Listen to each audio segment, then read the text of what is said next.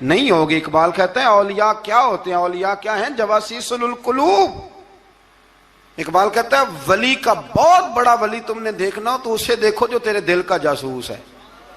چلو یہ مشکل بات ہے، میں نہیں چھیڑتا، لیکن جو تیرے وہ جاسوسی کرتا ہے، پر کرتا ہے تیرے دل کی، وہ تیرے دل کا جاسوس ہوتا ہے ولی۔ اور اس پر حضور کی حدیث ہے، فرمایا اس کی فراست قلبی سے ڈر، یہ اللہ کے نور سے دیکھتا ہے، ڈر اس کی فراست قلبی سے۔ اللہ توفیق عطا فرمائے۔